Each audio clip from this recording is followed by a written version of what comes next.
सदैव याद रखें, इतिहास गवाह है, तनिक छोटी सी चिंगारी से ही बड़ी बड़ी अग्नियां जलती हैं। जो बड़ी अग्नि प्रज्वलित होती है, वो छोटी सी चिंगारी से उसका आरंभ होता है। यदि भाजपा यहाँ पानी की सुविधा नहीं करती, भाजपा जनमानस को, जो शांति प्रिय लोग हैं, उनको आने से रोकती है, तो हम ये मान जाएंगे कि लातों के भूत बातों से नहीं मानते। यहाँ पर एक एक व्यक्ति, यदि हम गाली भी बकें भाजपा को, तब भी ये लोग जानते हैं कहीं ना कहीं हमारे भावनाएं कि हम वोट इन्हीं को देंगे। इनके मन में कहीं ये घर कर चुका है कि ये साढ़े कितना भी गरियाए हमें, ये वोट तो हमें देंगे। तो इन्हें बता दें कि हम कांग्रेस को तो वोट दे नहीं सकते, क्योंकि कांग्रेस इस मानव जाति की, सनातन धर्म की और इस पृथ्वी की, भारत भूमि की सबसे बड़ी शत्रु है। तो हमारे पास कांग्रेस तो विकल्प है नहीं, नोटा एक विकल्प है, दबा देंगे तब भी बीजेपी हार जाएगी। कोई अपना संगठन बनाएंगे आप लोग? ये संगठन है मेरा। अरे भैया, धर्माचार्यों का संगठन केवल हमारी विचारधारा होती है, और हमारी राष्ट्रवादी विचारधारा ये है कि सर्वे भवन्तु सुखिनः, सर्वे सन्तु निरामया, सर्वे भद्राणि पश्यन्तु मा कश्चित् दुर्भाग् भवेत्। हम तो सबका कल्याण चाहते हैं। तो जो सबका कल्याण चाहते हैं उसको तो भाजपा रोक रही है, परेशान कर रही है। और जो कीड़े मकोड़े घूम रहे थे यहाँ पर, कुछ नाजायज बापों के बच्चे घूम रहे थे, चरित्रहीन माओं के संतानें घूम रही थी, जो सेना को गाली दे रहे थे, मातृभूमि को गाली दे रहे थे, जो इस देश की सुरक्षा को पत्थर मार रहे थे, जो संसद को उखाड़ने की बातें कह रहे थे, ऐसे चरित्रहीन माताओं, ऐसे नाजायज बापों की औलादों के लिए यहाँ पर स्टेज लगाया गया था। मैं कायर बोलूंगा इस भाजपा को, दोगली को, कि ऐसे कीड़े मकोड़ों के लिए स्टेज लगाया गया जिन्होंने पूरे देश में दंगे करे, सेनाओं को गाली दी। अरे हम तो राष्ट्रवादी लोग हैं, हमारे लिए तो ये मातृभूमि को हमने मां कहा है, और हम कभी भी एक पत्थर नहीं चला सकते। तो इसका मतलब ये है कि भाजपा लातों की भूत है। जो शांति से अगर अपनी बात रखेगा और तथ्य पे बात रखेगा, उसको तो रोकेगी, दमन करेगी। और जो पत्थरबाजी करेगा, सेना को गाली देगा, उसके लिए दरिया बिछाएगी, रेड कार्पेट बिछाएगी। भाजपा के मोदी जी को एक मानसिक रोगी था यहाँ पे, इस धरती पर पैदा हुआ, जिसको चमचे राष्ट्रपिता कहते हैं। एक मानसिक रोगी पैदा हुआ यहाँ पर, जिसको पालतू चमचे क्या कहते हैं भैया? राष्ट्रपिता। पालतू चमचे कहते हैं उसको राष्ट्रपिता। तो हम जानना चाहते हैं, पालतू चमचों से तुम्हारी माँ का राष्ट्रपिता पैदा हुआ 100 साल पहले है, और मातृभूमि पैदा हुई 4 करोड़ वर्ष पहले। 4 करोड़ वर्ष पहले पैदा हुई भूमि का पिता पैदा हुआ 70-80 साल पहले। तो पालतू चमचों को मैं बता दूं कि हम लोग, सब लोग शांति से अपना काम करना चाहते हैं। इस आंदोलन को और बड़ा करेंगे। हम इस यूजीसी का विरोध करते हैं, जिसके कारण से कॉलेज, विश्वविद्यालय, स्कूलों के अंदर ऐसे काउंसलिंग दलों को गठित करने की मांग चल रही थी बीजेपी द्वारा, कि कोई भी किसी को झूठ में आके कह दे कि जी मुझे इसने ये शब्द बोला है, जाति सूचक, उसको बिना जाने, बिना किसी सर्वेक्षण अन्वेषण के उठा के जेल में डाल दो। मैं आपको एक और रहस्य उद्घाटन करना चाहता हूं। आज के समय में भीम आर्मी, भीम तो बड़ा पवित्र शब्द है लेकिन कोई बात नहीं, रावण आर्मी ने अपने दल को चलाने के लिए एक सस्ता जुगाड़ ढूंढा है। वो सस्ता जुगाड़ है, किसी के ऊपर भी SC/ST एक्ट लगाओ, SC/ST एक्ट लगा के उससे SC/ST एक्ट लगा के उससे पैसे की उगाही करो। आज के समय में रावण गैंग का काम है SC/ST एक्ट के झूठे केस लगा के उससे उगाही करो। महाराज जी, कभी इसी सरकार को सर्वों में सत्ता में लाया था, आज सड़कों पे उतर के संग्राम करना पड़ रहा है। कैसे भारत की व्यवस्था हो गई है? देखिए, भारत सरकार ने, जैसे मुसलमान अपनी खातूनों को समझते हैं ना, कि तने खाने में नमक अगर खराब कर दिया तो 3 बार तलाक बोलूंगा तो ये घर से निकाल दूंगा। भाजपा ने हमें मुसलमानों की खातून समझ लिया है। बेटा हम खातून नहीं है, तुम्हारी पतलून उतार देंगे यदि हमारे साथ कोई भी अन्यायपूर्ण कार्य किया। हमारे दलित हमारा स्वाभिमान है, सभी जातियां हमारा स्वाभिमान है।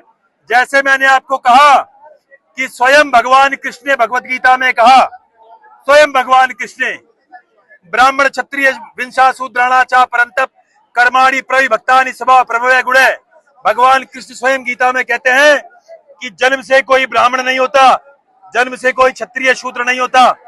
जो जिस गुणों को प्राप्त करेगा, जिस गुणों को अपनाएगा, उसी गुणों से उसका नाम होगा। यही बात भगवत गीता ने और रामायण ने कही। तो हमारे लिए कोई दलित, कोई हमसे अलग नहीं, हमारा परिवार है। मैं इसका उदाहरण इसलिए मैंने गांधी मानसिक रोगी का नाम आया क्योंकि मानसिक रोगी गांधी ने एक बार एक मस्जिद के अंदर कुरान पढ़ने का प्रयास किया। जो दलितों को हमसे अलग करते हैं उसका उदाहरण दे रहा हूं आपको मैं।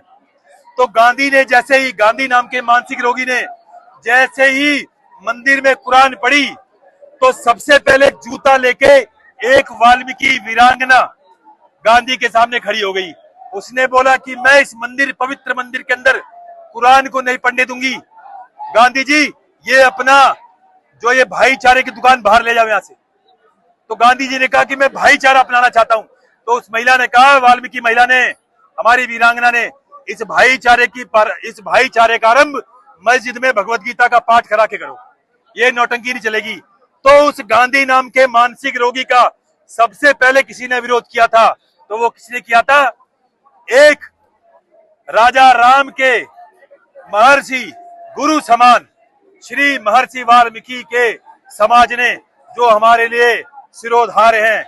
ऐसे ही दलित लोगों का कुछ एक झुंड इस रावण ने अपनी सत्ता प्राप्ति की लोलुपता के लिए भड़का रखा है।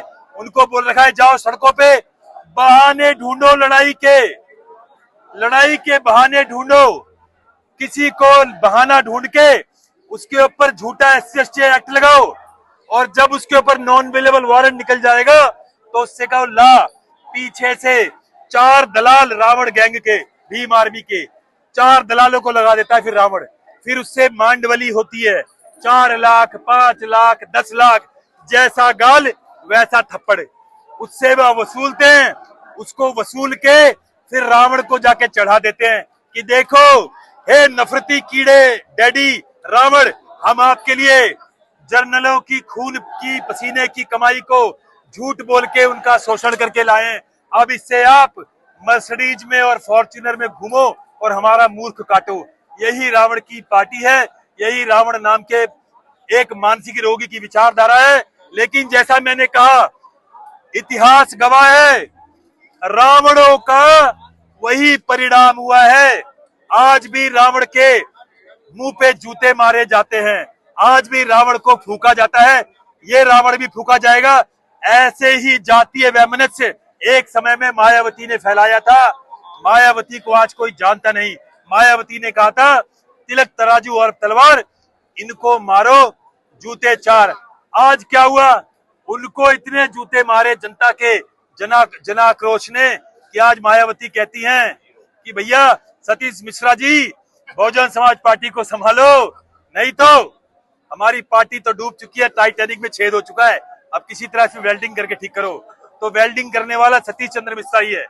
तो ऐसे ही जब भी आप अपने धर्म के विरुद्ध जाओगे, याद रखना, जब भी आप अपने धर्म के विरुद्ध जाओगे, जैसे एक पागल कुत्ता है हर चिकारा, जैसे एक पागल कुत्ता है दीपक मोहम्मद, जैसे एक पागल कुत्ता है रवीश कुमार, जैसे एक पागल कुत्ता है राहुल गांधी, चलो वो तो हमारा धर्म का ही नहीं है, जितने भी ये लोग हैं, जब आप अपने धर्म के विरुद्ध जाते हो तो आपको शत्रु बहुत आपका मान वर्धन करते हैं, आपको बड़ा सम्मान मिलता है, आपके फॉलोवर बढ़ते हैं, आपको वाहवाही मिलती है।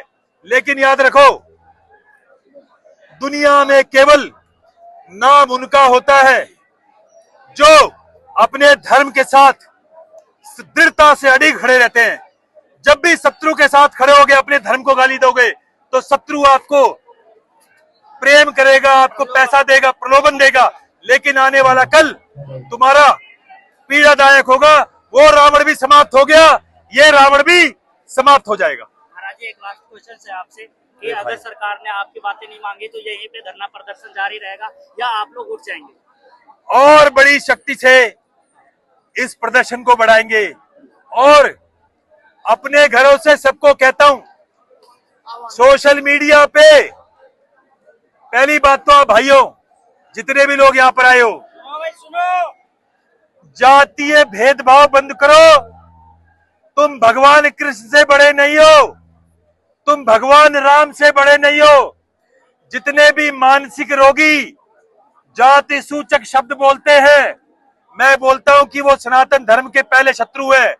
वो चाहे ब्राह्मण बोलता हो, वो चाहे क्षत्रिय बोलता हो, राजपूत बोलता हो, चाहे वो रावण बोलता हो, जो जातीय सूचक शब्द बोल के हमारे भाइयों के बीच में वैमनस्य फैलाते हैं, वो सभी बराबर के दोषी हैं।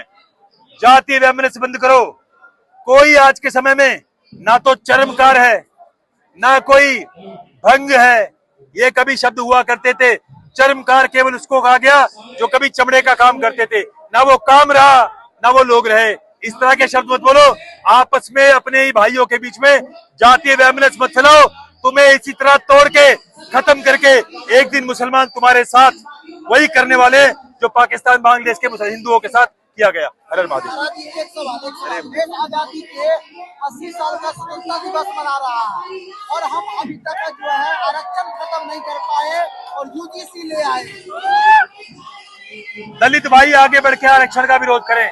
जो लोग आर्थिक रूप से सक्षम है दलित समाज में, वो आरक्षण का विरोध करें। सबका साथ दे, हम आपके साथ खड़े हैं दलितों भाइयों, क्योंकि आप हमारे शरीर का ही अंग हो, हमारे शरीर हो, हमारे परिवार हो। जब तक सामाजिक जागरूकता नहीं आएगी, कोई सरकार इसको खत्म नहीं कर पाएगी। आप भी जानते हैं, हम भी जानते हैं।